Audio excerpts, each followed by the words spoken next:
Hi, everybody. Welcome to the Power Shift, Decolonizing Development, the podcast series seeking to bring together thinkers, practitioners, and activists to share ideas, inspire change, and identify tools for practical action. I am Charmaine Macaulay, a body psychotherapist, director of Kokoro, and lead facilitator of the groundbreaking training program called Racism in Real Time. And my co-host is Professor Kate Bird, director of the Development Hub. As a Black psychotherapist and a white development professional, we're using our own lived experience and professional skills to frame the way that we approach the topic of decolonization. Over to you, Kate. It's good to see you. Thanks, Charmaine. And I'd like to introduce today's speaker, Arbie Baguios, who is the founder of Aid Reimagined, which initiates advocacy for a more effective and just aid system. Previously, he worked for humanitarian organisations, including ActionAid, Save the Children, Red Cross and UNICEF. He's the author of the Anti-Racist and Decolonial Framework for the START Network and is currently a doctoral researcher at the LSE. If you take a look at the show notes, you can find out more about Arbie. So back to you, Charmaine, for our first question. And welcome, Arbie. So good to see you. Arbie, you work with the START Network to write the Anti-Racist and Decolonial Framework. It finds that racism and colonialism are based on structural superiority.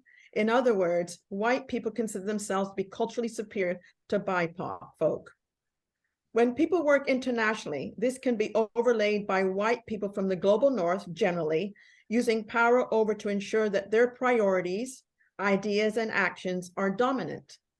Can you describe the work you do with the development organizations to address white superiority and interracial and international power asymmetries?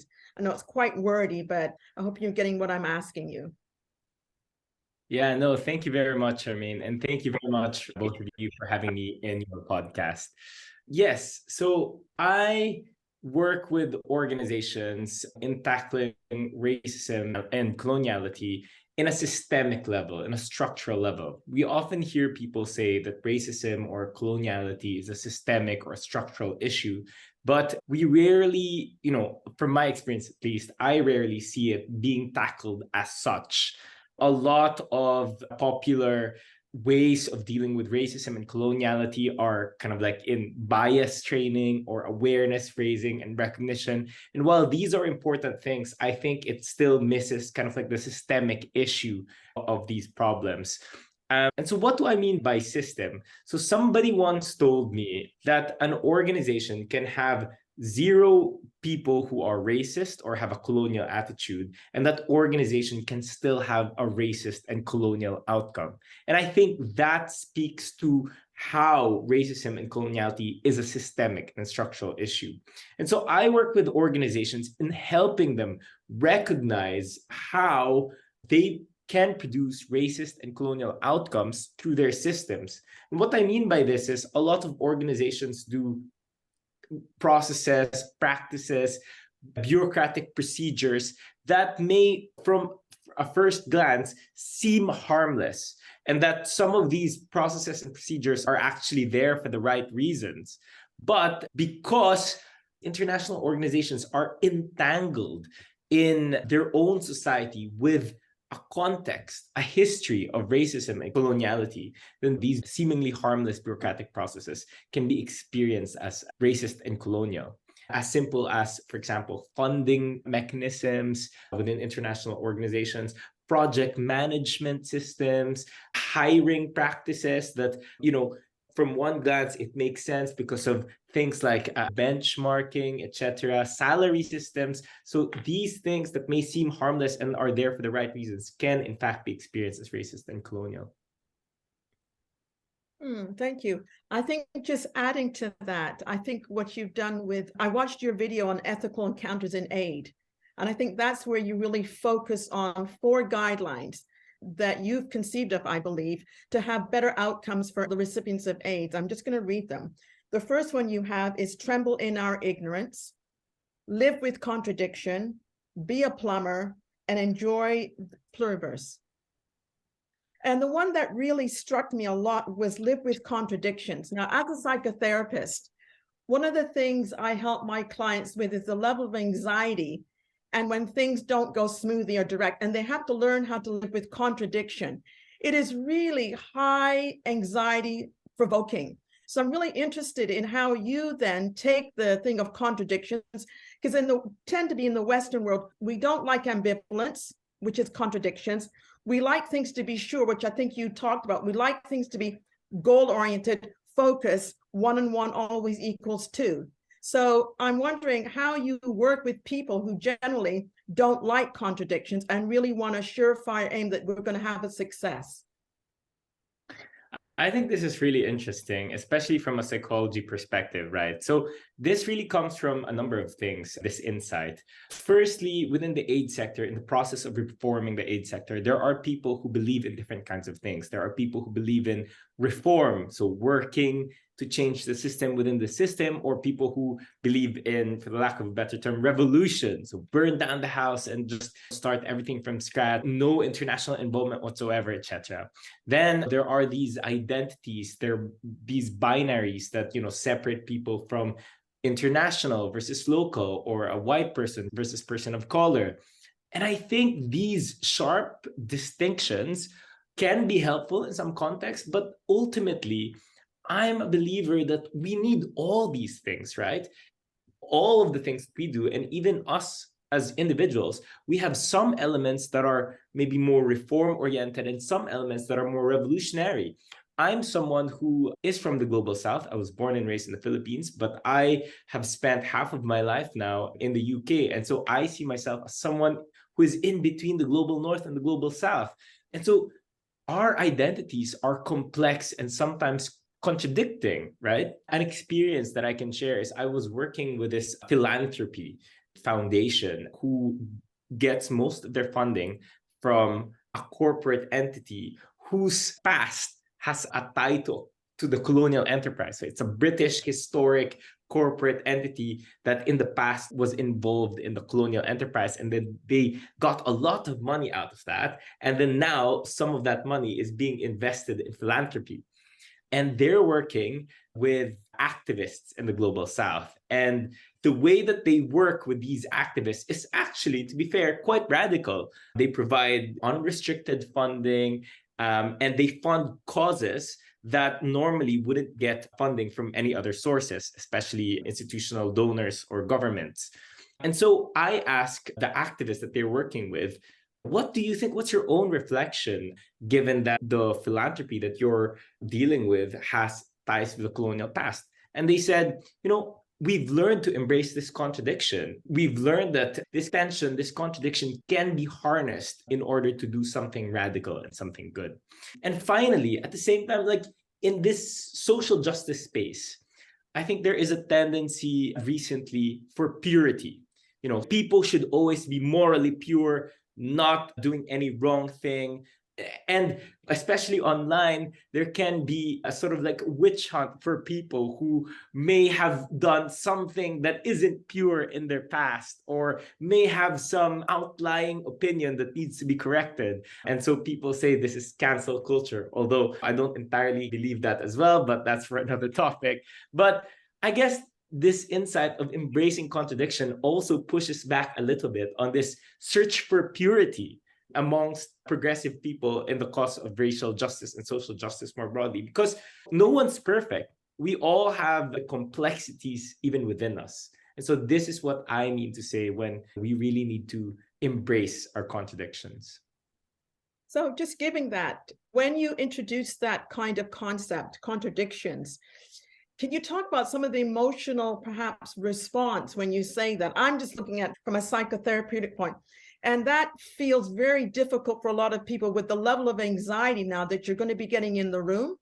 And like when you say it goes in the face of cancel culture, it also ascribes that you can't always be responsible for your past actions. And I'm thinking it's like you're saying the past is the past, but there has to be room for growth.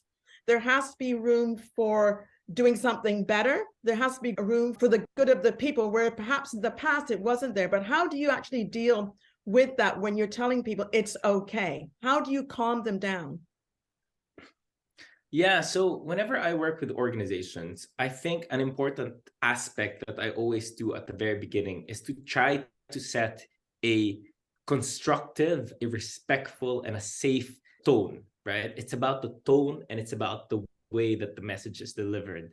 I am aware that there are other kind of like reformers or activists within this space and more broadly where it's more antagonistic. And I think that has its place.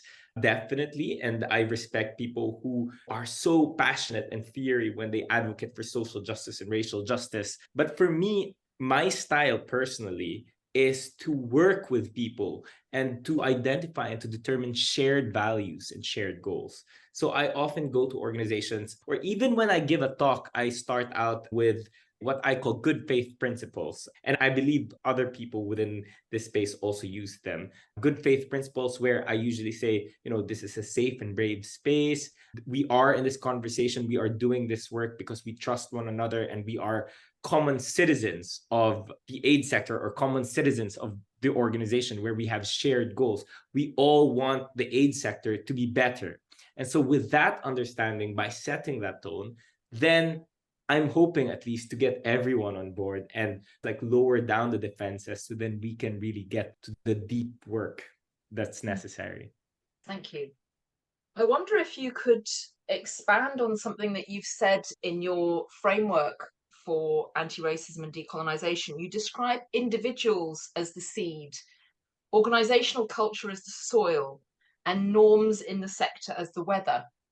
And in your framework, you say that individual change is very difficult to achieve, and you kind of park that to one side for other people to address later.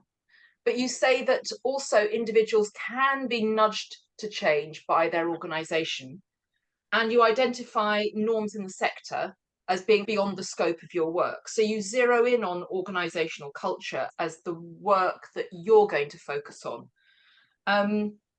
And you suggest that organisations should seek to build an organisational culture that highlights trust, bravery, and democracy.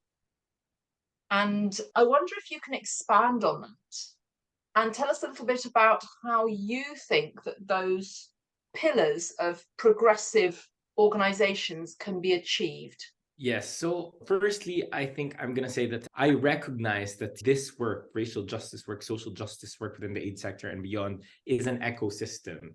And people will have certain specialties, expertise, and roles that they can contribute. And for me personally, I see myself as contributing at the organizational level. So there are people who work at the individual levels, the seed, where their specialism is bias training and on changing the mindset of individuals. And I think that's great. And there are people who are tackling more sectoral dimension where it's enacting different policies, etc. But I think a neglected part, and where I find this work really interesting, is at the organizational level. So I frame it this way because, yes, individuals are hard to change. Individuals who come and work in organizations are hard to change. And sometimes changing individuals can be, to be honest, outside the remit of organizations. So if you're an employee of an INGO, fair enough that you have your own beliefs. But for me, what is the interesting work is when you enter and represent and work within that international organization, within the international aid sector, how then can the system incentivize or nudge you to the direction that can lead to equitable outcomes? I mean, I think this is really important. In tackling racism and coloniality, and in beginning to do that long and hard task for organizations, I recommend that their organizational culture should have trust, bravery, and democracy. Without these things, it can fail. So if stakeholders of an organization do not trust one another, if they don't feel a psychological safety and they don't feel brave enough to open up and discuss problems within their organizations and their wider communities, if there is no listening, and if perspectives and voices of people are not being heard, then even if you do workshops, or even if you change your policies and practices, then that initiative is bound to fail. So it is important to have trust, bravery, and democracy. And obviously, this is a complex thing. These are complex values to cultivate within organizational culture, and it cannot happen overnight. But there are some things that can be done. For example, acknowledging and embracing failure. So our sector is really bad at this. When you read a typical donor report from an INGO, it will seem as if failure doesn't exist. All the projects are successful and reach this impact, and we've targeted this many people and this many communities. And you read dozens and dozens of these reports, and no one is going to say, oh, we've failed. And that's because they're not incentivized to admit failure, because then they're not going to get funded anymore, and they're not going to get money from the donors anymore, etc. And so I think there is a real need to shift from this culture of just looking at successes and really embracing failure, because failure is how we can improve and how we can learn. And by being more honest about that, then we can really improve better and deliver better for people and communities. And related to that is honesty, right? Some people, some academics have described the theater of development. There's even a Spanish anthropologist who was working in the Philippines and described it as the comedy of development. People fall into certain roles, people fall into certain patterns of, oh, okay, needs assessment, and then this is what people need. Okay, we're going to fund it, we're going to monitor and evaluate it, and then it's successful. And because we're not honest, things just become like a copy paste, a churning of the mill of humanitarian and development assistance. And we're not critical enough sometimes in our sector, and we're not honest. But if we're only honest and we can say, oh, okay, we've conducted the needs assessment, and actually those are not the needs of the people, or our organization actually cannot deliver on their needs because it's not in our mandate, then I think that's the right step. And organizationally, that can happen, but also as individuals within the organizations. And finally, epistemic humility. And what I mean by this is being humble and recognizing that other people know things that you might not know. And it sounds so simple. It sounds so simple that, oh, I might not know how it feels like to be a refugee, or I might not know how it feels like to be someone whose family has been affected by flooding or by earthquake. But it's surprisingly a difficult concept, especially within our sector, who are full of technical experts who are ready to impose their advice and their knowledge in people and communities affected by crisis. But recognizing that we have to be humble, especially in terms of what we know and what we don't know, I think is a good step in cultivating this trust, bravery, and democracy, and can help organizations towards this journey of tackling racism and coloniality. Yes, I absolutely agree. And I think this last issue that you've raised around epistemic humility, I think is actually something that would be very powerful within international teams, not just within organizations, but when organizations are working with other organizations, or individual consultants are working with other people internationally. Because as you've just said, there's a lot of currency placed on expertise. So in development, a lot of individuals are interacting with others through their status as expert. So if they then present themselves in a situation and say, well, I don't know, this isn't something I know about, what can you tell me? That's quite a big step, because they are having to be humble. And actually quite a lot in the development sector, it goes against humility, doesn't it? Of saying, I don't know, and what do you think? So creating that space for listening is quite scarce, I think. Exactly. And I think especially within the humanitarian sector, and my background is in the humanitarian sector mostly, the humanitarian sector is rooted in what the academic Michael Barnett calls paternalism, where what this entails is somebody saying that my knowledge is better than yours, and my knowledge is for your own good. So you have to listen to me because I have the knowledge. And so if you have the entire sector built on that concept, it's really hard to be humble about what you know and what you don't know. Absolutely right. So just returning to this issue of humility, what I hear you saying is that it's not just humility and listening, but also related to this previous point you were making about acknowledging failure and the need for honesty. It's also learning, it's being open to learning. So what you're encouraging is for individuals and organizations to create space for learning, learning from mistakes, but also learning from each other. Absolutely. I think this speaks to the issue around the concept of capacity and capacity building. This issue of capacity is a lot of international organizations go to their local partners and say, oh, you don't have capacity. We're going to help you with capacity building. And understandably, a lot of people do not like this term, especially people from the global south. They do not like this term capacity and capacity building. Firstly, because they already have capacity, right? For many local actors, people of color, indigenous people, Black people within their own communities in the global south, they've already been doing this work for years, decades, even before global north organizations came in. And so they have capacity. In my work with this framework, I actually propose to reframe the notion of capacity. And I say, actually, what the global north can give to the global south is not capacity or capacity building, but space to learn and investing in their space so that they can learn and they can grow as local stakeholders. And people forget that the big INGOs in the global north, the Oxfams and Save the Children of the world, didn't start out as great, amazing, excellent organizations. At some point, they were a small organization who were prone to making mistakes as well. But because they had the space to learn and to fail and to experiment, then they became these successful NGOs, right? And so I think that's what's also necessary in the global south. And by giving them space, by literally backing off and letting global south actors make their own decisions, but at the same time, and this is a role that the global north NGOs can do, is providing a safety net for global south actors to experiment and to fail and helping them through that journey. Yeah, I think that's really interesting. But I've got a follow-on question, really, which is bearing in mind what you've just said about organizations presenting everything as a success. Many development organizations present everything they do as successful. And they're very tentative about acknowledging failure because they're concerned about how that will be presented publicly and how it will affect their funding streams and so on.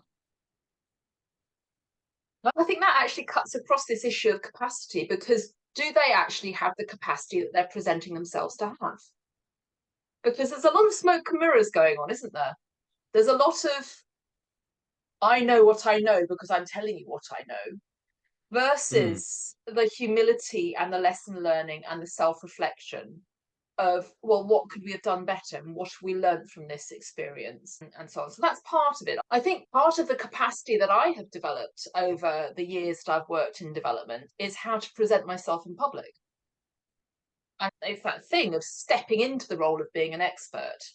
People called me an expert long before I felt that I was an expert, and it was how I had to market myself in the sector. So a lot of that is about how you present yourself and learning that in public forum that you're one of the first people that asks a question because then people remember you. That kind of thing. It's about PR, basically. And a lot of international development organizations are very good at how they present themselves. As you've already said, they're not very good at acknowledging failure and lesson learning. So actually they lack capacity in those areas. So this idea of we have capacity, we in the North have capacity, and we are going to share this capacity with you in the South, that's setting up a power asymmetry and an asymmetry of capacity. And I just think it's intriguing, because if the organisations in the South have such weak capacity, then why are organisations in the North so keen to work with them? If they are so poor in terms of capacity, then it's intriguing to me that organisations in the North want to work with me. I think it's more to do with how that capacity is packaged and how it's presented And some of that is to do with exposure in certain different fora, and not having exposure or having limited exposure, which means you don't necessarily have the fluency to do the PR on what your capacity is. Do you see what I'm saying? That there may need to be space to learn, but I'm not sure it's space to learn the concrete stuff. It's maybe space to learn how to present yourself in certain international fora, how to package what you're doing so that it looks all glossy and shiny. I just think there's a bit of a smoke and mirrors thing going on here. And I also know that I have learned a huge amount from working with Southern organisations and Southern research teams. There's a process of reciprocal learning, there's a process of reciprocal capacity development. And my career has progressed in the way it's progressed because of the exposure that I've had and the opportunities that I've had to work in the global south.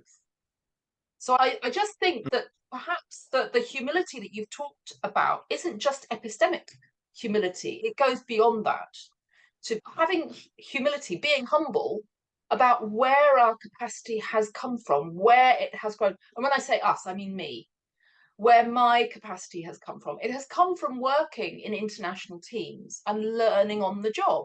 Absolutely. I think this is very insightful. There are a couple of things here.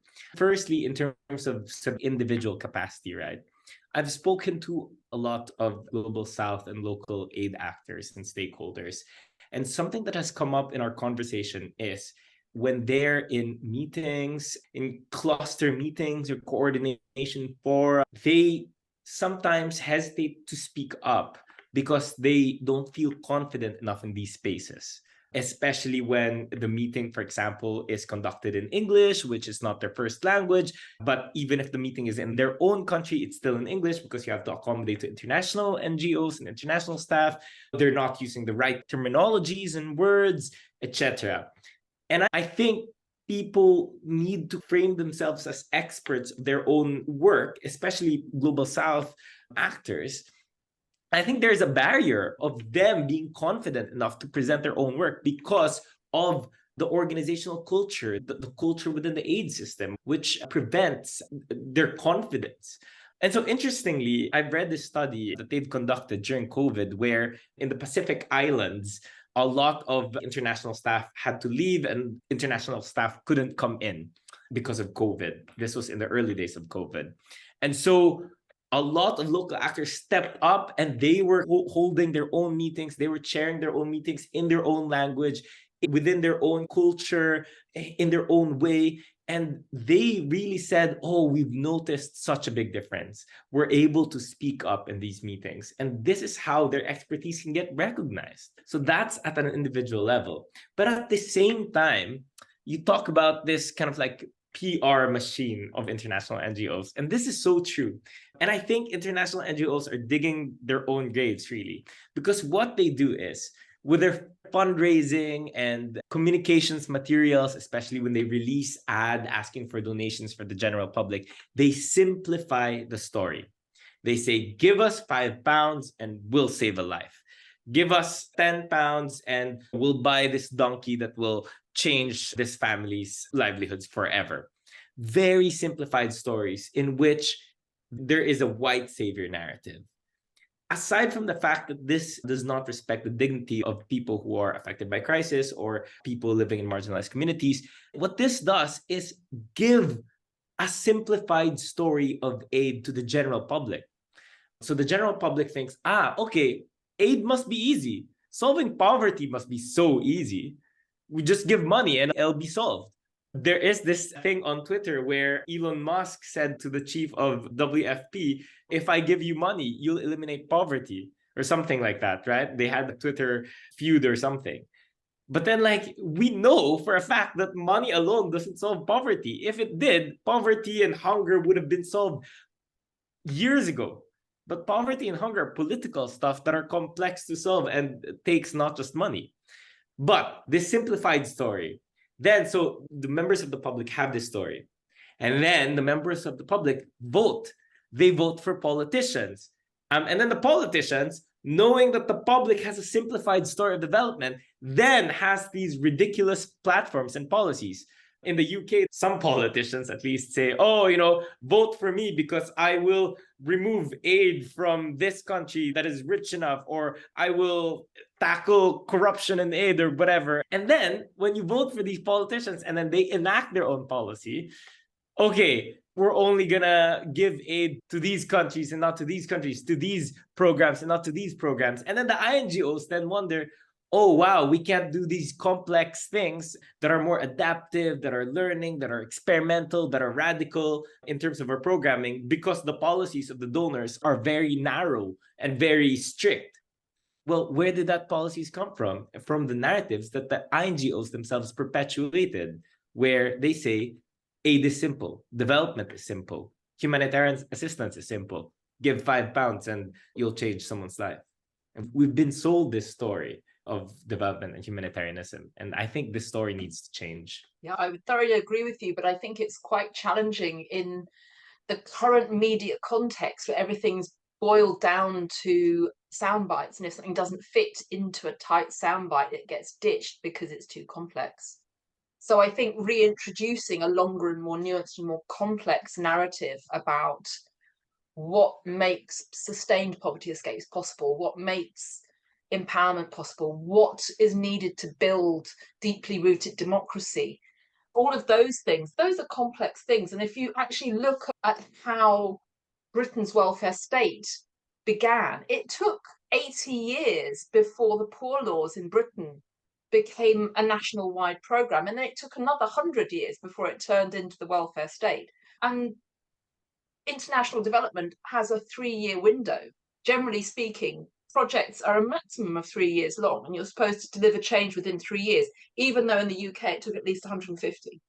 So I think there's not much appetite for complexity, but I absolutely agree that it's something that we must fight for. Before we close, I would wonder if you could answer 2 things from me, and then I'll pass back to Charmaine for some last thoughts. I wonder if you could tell us something practical that you have done to shift the dial on decolonisation, localisation and anti-racism in a major NGO. You don't have to name them, of course, but if you could just say something practical that you've done with them that has helped them to rethink the way they do things. And then my second question is, and we'll loop back to this later, is what our listeners and viewers can do. Yeah, so something practical that I've done that have changed an NGO. I mean, I don't know to what extent the change has been, right? Like, I don't want to claim that these problems have been solved, but I think this anti-racism and decolonial framework can help not just the organization that commissioned this, but any other international organizations that are interested in tackling racism and coloniality within their programs. Because I think this framework really looks under the hood and tries to see the plumbing, right? The stocks and the flows and the pipes and the structure. It takes the notion that racism and coloniality is systemic and structural and really looks at, okay, what incentivizes people to do this? What disincentivizes people to do that? It avoids going down the path of assigning blame on individuals. Oh, this is bad because you're a racist or because you're colonial. And I'm not going to say that there are no racist or colonial people in the aid sector. There certainly are, but it goes beyond that and says, okay, what or how is the system producing racist and colonial results? And if organizations can really adapt this framework, then I think it can help them, because it's the international organizations that need to change, right? It's not the local actors, Black, Brown, Indigenous people in the global South have been doing the work, are doing the work, and will continue to do the work. Meanwhile, what needs to be done, especially in the international domain, is for INGOs to channel their efforts in such a way that it, A, does not impede in the progress that is being made by local people and local communities, but B, also makes it more just and fair and makes international cooperation more equitable. And the one thing that I think listeners could take away, especially for development professionals and people who are in development or humanitarian aid, is to rethink the narrative that you tell yourself to make sense of your identity. it's funny because I always talk about systems, right? And I talk about systems and organizations, but then my final message is about the individual. But systems change is very difficult, I've found, because the individuals within these systems have attached their identity to being a development worker or a humanitarian aid worker. For a lot of people, these things are more than just jobs, right? It's a lifestyle, it's a career, it's a mission. A lot of people have sacrificed so much to be in development work or in humanitarian aid work.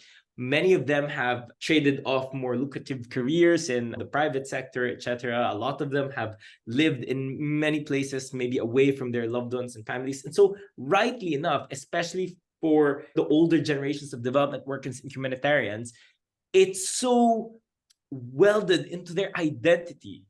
And so when reformers and when activists tell them, hang on a minute, the aid system isn't working, the aid system is broken, the aid system is racist and colonial, they get defensive and they say, no, it's not. What are you talking about? And they get defensive because naturally, for a human being whose identity is being challenged, you get defensive. But if we can change how we see our own personal stories and really soul search and make a new meaning of our place in this wider sector, then I think it'll be easier. If we just recognize and listen to the people who are saying that the aid system is broken, and then we think to ourselves, okay, now what is my role? What can I do to make the system better and change that narrative that we tell ourselves? Then I think that will make systems change a lot easier. Yeah, I agree. And I'd really encourage the listeners and viewers to take a look at Arbie's framework because it's beautifully presented and it goes from step by step in a really clear way with lots of graphics that kind of lead you through the thinking. So I'd really encourage you to take a look at that and to think about how you can apply it into your work. And if you don't work in the development sector, that's fine. I'm sure you'd still find a way to use the ideas in that in your everyday life in terms of thinking about how you interact with others and how you interact with people from different ethnic groups. And on this last point, I'd like to just turn back to Charmaine, because Arbie, you've just talked about how you're interested in the system and the systematic change, recognizing the importance of the individual and the place of the individual within that system, and how we have to reflect about our own self-belief and our own narrative. Now, this is absolutely at the core of the work that Charmaine does. So I'd like to just loop her back into this conversation. And Charmaine, if you could just really give us a tight little nugget of what you do, because I know it's a big story, but if you could just give us a tight little nugget to finish off the episode on, that would be great. Well, I really liked your question to Arbie, and I really liked how you brought it from the group to the individual, because a lot of my work is about the individual. My sense is I work with groups, but I really do agree with the last point. It is, how do you change the individual? And part of that defense, when you talk about, I thought was really interesting, is when you tell someone that the aid system is broken, I think the defense is that you then think that you're broken. If someone says it's broken, then how do we understand that we are actually not broken, but we actually can fix something? And I think that that's a very difficult place for all of us, whether in the development sector or not. So one of the things that My Racism in Real Time, it does really focus on the minutia of when racism is actually happening in that moment, and how are we actually feeling? What is the level of anxiety when you talk about the contradictions? What happens internally to you when you are in that predicament that you're talking about, when transparency is not there, when you feel like you need to be pure and you can't be pure? So that whole internal sense of exactly what you're talking about is really embedded first and foremost in us. And like you said, if we can change the narrative, is what my course actually does. It does help us to reframe it, rechange it. And one of the things I really like what you're saying is to bring humility in it. And my course really does address, how can you be kind to yourself? Because kindness is really important. So if you can't be kind to yourself and see yourself like I'm okay, then you definitely cannot be kind to anybody else in the group. So that's what my course does, is bring it from the large into basically the heart world, the feeling world, because I think the aid sector is really about the feeling world. I do really believe it is about empathy. It is about sharing, right? And I love how you talk about that. And my work, I think, adds to that, or might even be a foundation to start from there and then take this leap of faith into the framework that you're offering. It sounds really exciting what you're doing. I think Thank it is. you. And I think, Charmaine, the work that you do picks apart and slows everything down in terms of the feelings that people have and the fears that people have that then trigger microaggressions or a kind of clashing, an interracial clashing. And if that can't be got right, then how can we hope to work effectively in international teams and interracial teams? Well, we can't really, particularly if we're wanting to really strip out the power and privilege and just meet each other as individuals and as equals. So I think what's really nice in this podcast episode is that we've got somebody who's really working at the individual level and somebody who's working at the organizational level and thinking about the system.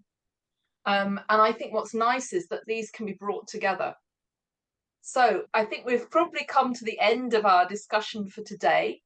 I'd like to thank Arbie profoundly for joining us on today's podcast. And I'd like to encourage listeners and viewers to check out the show notes for the link to the framework that we've been discussing at length, and also to Arbie's website and so on and so forth. So thank you very much, Arbie. Thank you very much, Kate and Charmaine. Really appreciate it. Yeah, I just really liked your smile and your enthusiasm. We don't always get people who are so oomph with your stuff. I can only go oomph because I can't think of anything else, but I just really like the way that you brought your passion, let me say, your passion and your insights and your breadth of when you talk about humility. I really feel like you're a man who does the walk and who does the talk at the same time. So thank you so much for showing us that. Thank you.